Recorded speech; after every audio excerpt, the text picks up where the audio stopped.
So, give us the good words, Dan. To correct Paul, I was told I was going to be the power of attorney.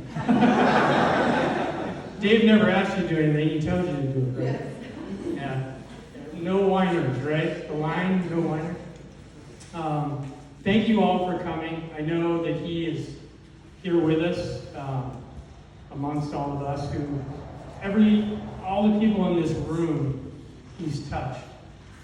Everyone has a story. Everyone has, some sort of connection to Dave that is special. And that's what made him one of a kind. Really one of a kind.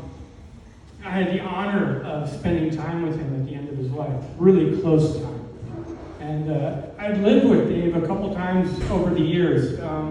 When in 5th grade, when my sister and I were fighting too much, Dave put me up at his house in Hayward, his apartment there, and I lived there with him, under his roof, and got to really, really be part of his family. He was like a father to me, literally, in so many ways, shapes, and forms. And the fact that I'm a pilot today and a photographer is all because of Dave. It would not have happened any differently had it not been for him. So I wanted to share a little bit about the journey toward the end, because he really had a hard time in the beginning accepting love from all of us. He's a giver, and when you've been in that mode your entire life, and to have the tables turned, it was a struggle.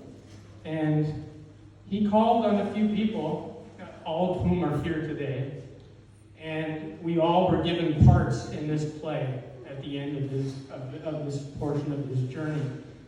And he chose the right people at the right time, and he knew what was going to happen, but it took us to sort of help him understand receiving the way that we understand receiving from him.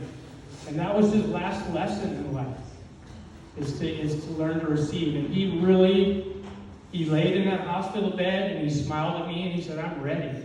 I'm ready for this. I'm ready for the next part. And he was happy, and he knew he was loved by everyone here.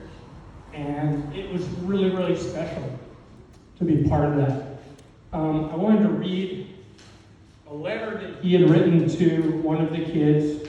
And the irony to this letter is that it could be written to any of us because of the way that it sounds, the way that it came across.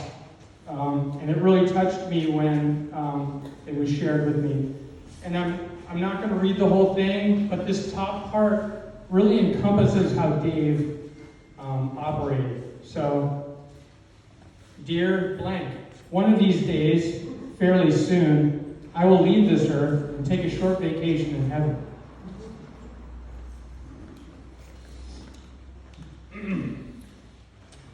I will look back on the important things I was able to accomplish. As you know, I don't have any property, valuable rings or watches, or some expensive cars. The only treasures I possess are the friendships I have made and the young people I have had the honor to meet and to see grow and become excellent members of the human race.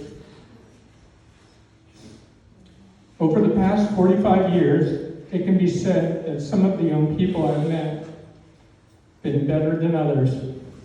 You have been told over the years by me, you are a superior person. You once told me that you were the most popular kid in your school.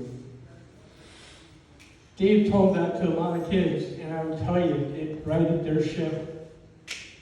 There were a lot of us on a really deep, dark path, or could have been, or didn't have parents that were around because they had to work 3 jobs in order to keep things afloat.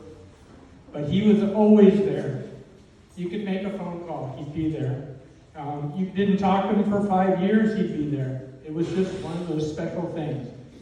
And I'm really, really fortunate to call him my friend, my mentor, and my father. Thank you all.